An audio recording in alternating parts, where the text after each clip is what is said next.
yang hanya pandai makan jasa tapi tidak mau berjasa, itulah manusia-manusia yang hanya pandai berjoget di atas kuburan orang lain. Bukan kerja kamu dengan tim membebek, kerja sama dengan pemerintah, tapi dalam rangka amar ma'ruf nahi mungkar. Bukan berkoalisi lalu membebek pemerintah salah atau benar didukung. Bukan itu tugas ulama.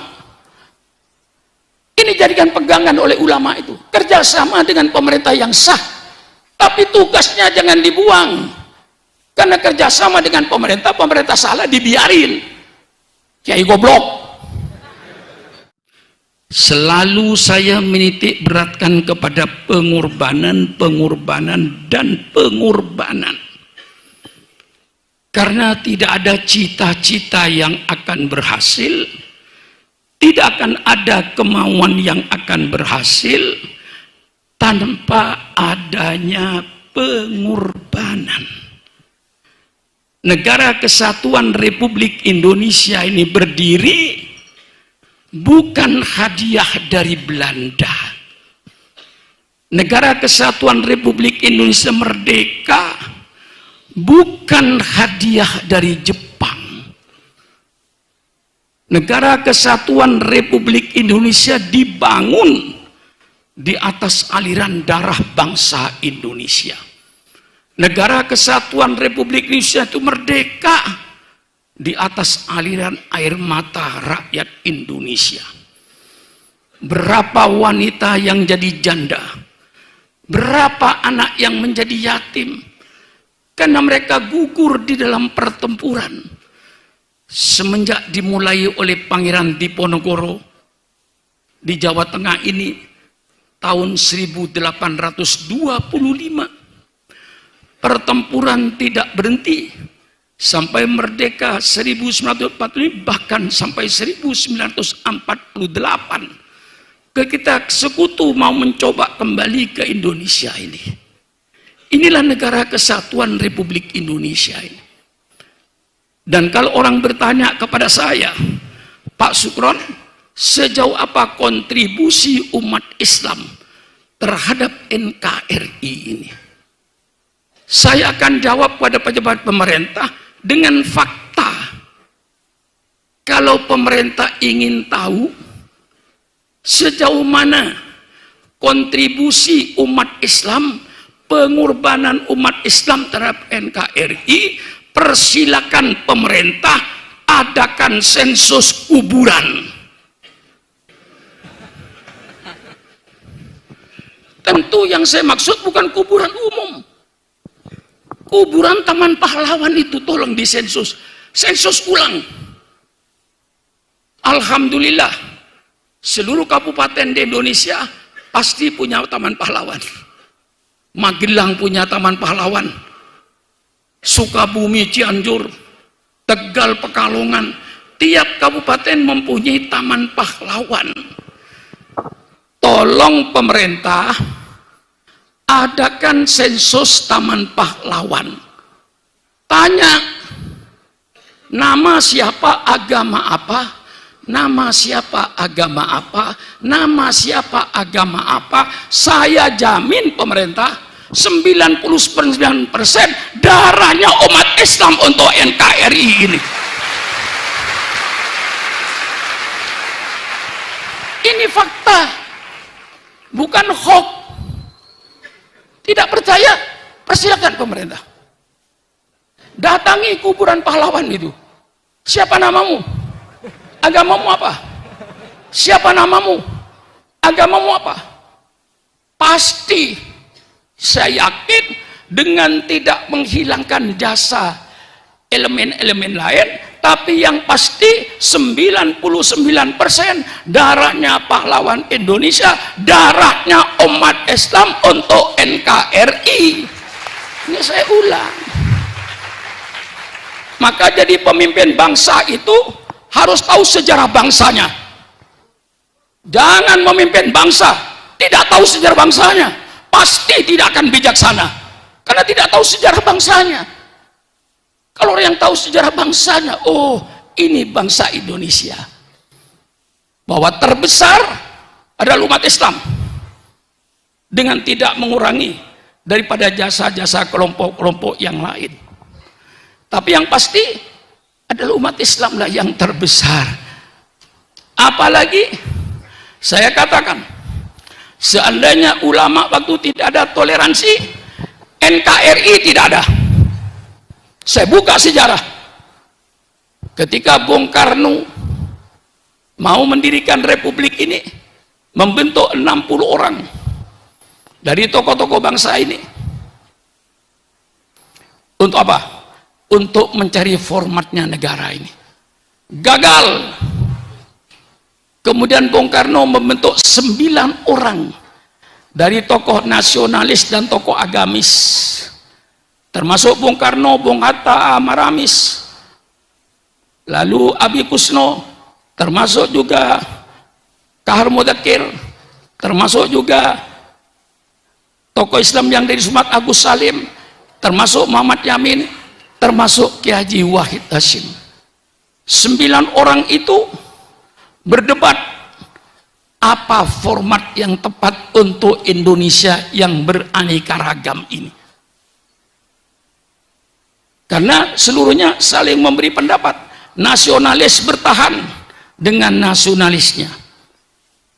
Yang Islam bertahan dengan Islamnya.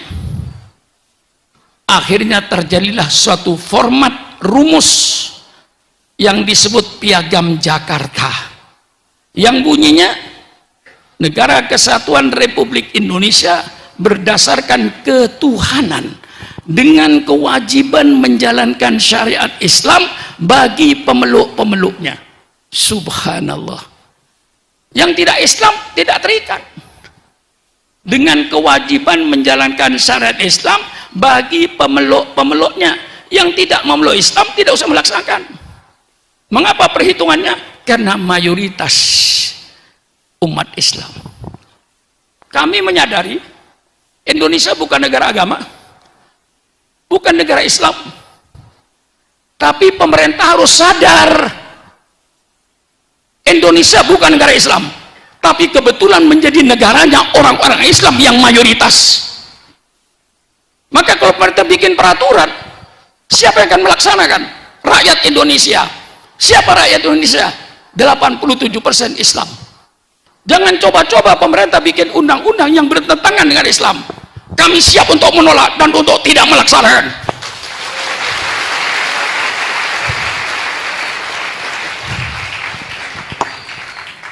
Kan benar toh? Kalau bertentangan dengan agama kita. Nah, kamu harus tahu sejarah. Memimpin bangsa tahu sejarah. Apa yang terjadi, Kiai?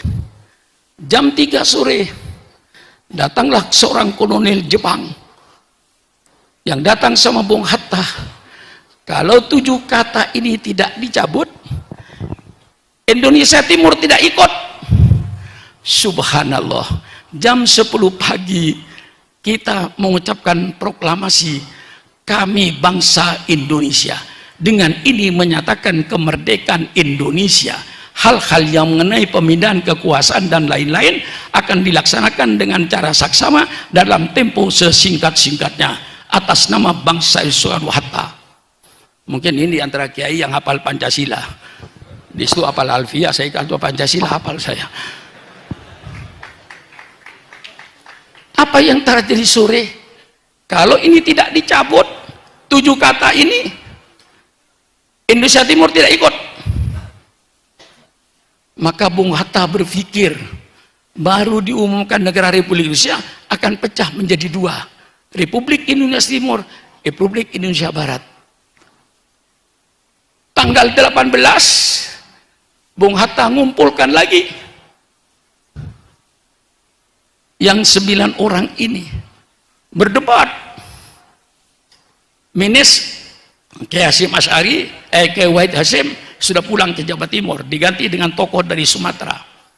Perdebatan sengit, tapi dikhawatirkan Indonesia Barat mengadakan proklamasi, umat Islam, tokoh Islam ridho, rela. Padahal Bung Karno menyatakan ini satu keputusan agreement, gentleman agreement. Satu keputusan yang jantan dengan segala perdebatan prosesnya. Masa lalu Indonesia akan pecah jadi dua? Dengan segala pertimbangan, yang satu bertahan, yang satu bertahan. Kalau ini kita bertahan, Indonesia jadi pecah.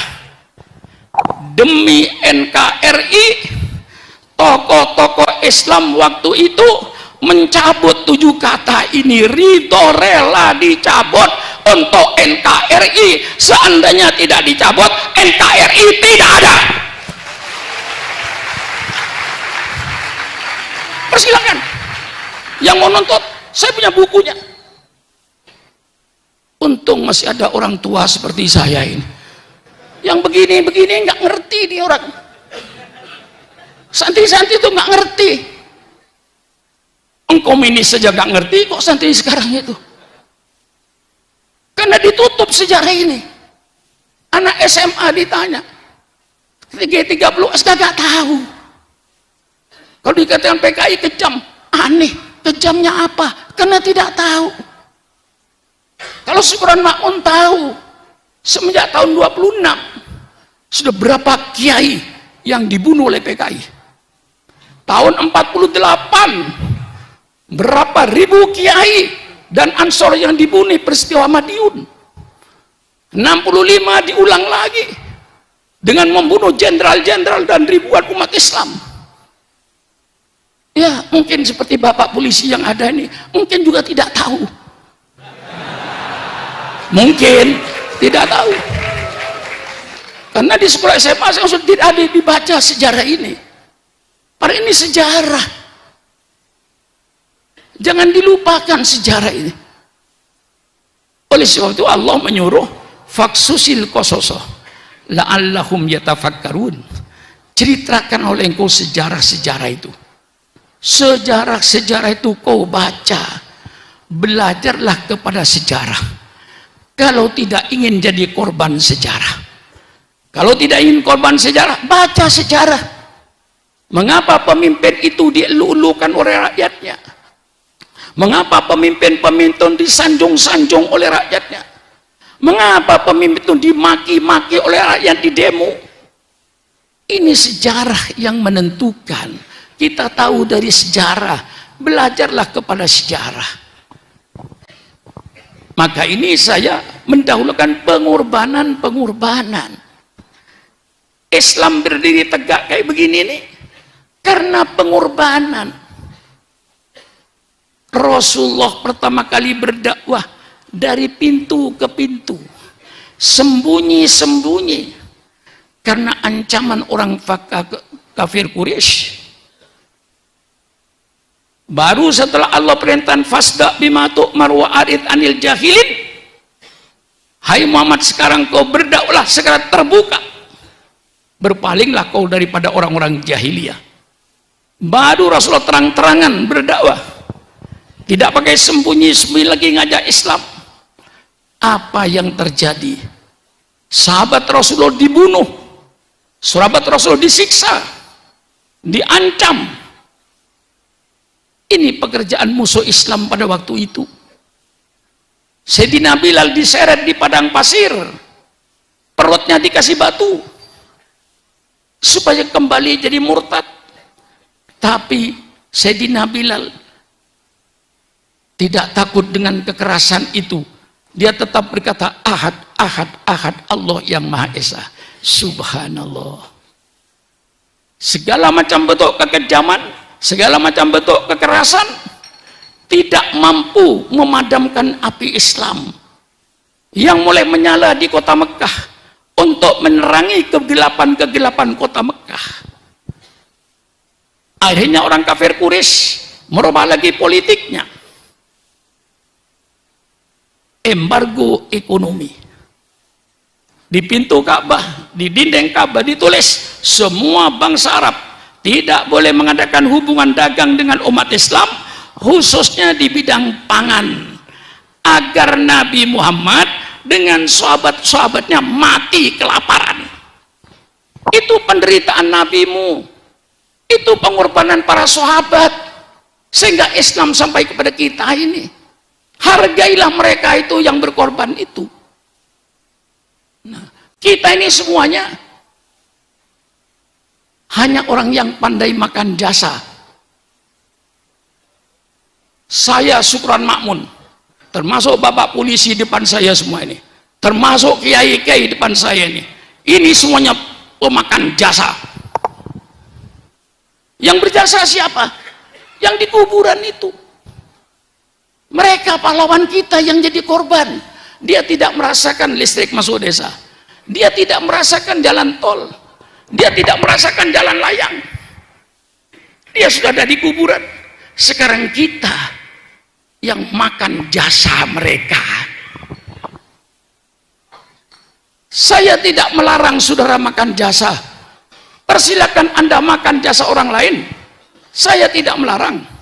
Tetapi yang saya himbau, jangan hanya pandai makan jasa, tapi pandailah kau berjasa. Orang yang hanya pandai makan jasa tapi tidak mau berjasa, itulah manusia-manusia yang hanya pandai berjoget di atas kuburan orang lain. Ya, kita semua ini tukang joget di kuburan orang lain. Karena kita sudah tidak masuk orang yang berjasa, Kiai. Saya lahir tahun 41, revolusi 45. Saya tidak berjasa, malah saya mengganggu orang tua saya, digendong ke barat ke timur untuk mengungsi. Betul? Tidak berjasa saya. Sampai Bapak Presiden itu tidak ada andilnya di negara ini. Beliau lahir tahun 1962. NKRI sudah ada, negara sudah ada. Maka semuanya ini kita pemakan jasa. Diadakan pemilihan umum, Kiai, biayanya triliunan. Setelah dipilih, dikasih gaji, Kiai. Gajinya itu ada sampai 150 juta 1 bulan. Anggota DPR tanya pada Kiai Mukhlisin, berapa gaji dia? Insya Allah di atas 60 juta tiap bulan terimanya. Yang jadi bupati berapa terimanya? Ingatlah pejabat-pejabat pemerintah, engkau digaji oleh rakyat, yang kasih makan engkau rakyat. Sangat berkhianat kalau Anda tidak mau memperhatikan rakyatnya. Sejahterakan rakyatmu, lindungi rakyatmu, karena mereka berjuang untuk mewujudkan kesejahteraan dan keadilan bangsa Indonesia ini. Yang dicari keadilan, yang dicari kesejahteraan. Jangan menegakkan hukum, tegakkan keadilan. Hukum bisa dipermainkan, hukum bisa dijual belikan, betul apa tidak? Orang yang kaya pasti benar, orang yang miskin salah terus. Mengapa salah? Salahnya miskin.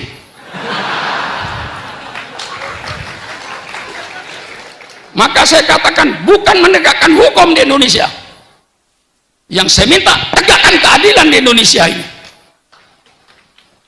Tegakkan keadilan, bukan tegakkan hukum. Mengapa? Ternyata hukum bisa dipermainkan. Maka Islam sangat mengutuk yang namanya sogok menyogok, ar-rosi wal murtasi finar. Orang yang menyuap dan orang yang terima suap, kedua-duanya masuk neraka. Saya tidak pernah menyuap, Pak Kiai, cuma ngasih. Saya tidak pernah terima suap, Kiai, cuma ngasih. Sama, yang ngasih dengan yang menerima sama. Mengapa Islam mengutuk perbuatannya? Karena yang namanya suap menyuap itu menghancurkan sendi-sendi hukum. Dengan sogok menyogok, hukum tidak berlaku. Maka tolong pemerintah, jangan bikin undang-undang karet, undang-undang yang pasti. Jangan bikin undang-undang karet. Contoh undang-undang karet, pekerjaan dan perbuatan yang tidak menyenangkan. Saya pidato ini mungkin dari yang tidak senang, lapor ke polisi. Lapornya apa? Tidak menyenangkan. Ya tentu saja. Kalau pidato soal pelacuran, mesti orang pelacur itu tidak senang. Saya bicara penjudian, orang yang main judi tentu tidak senang. Termasuk perbuatan dan perkataan yang tidak menyenangkan, bisa dihukum sekian tahun.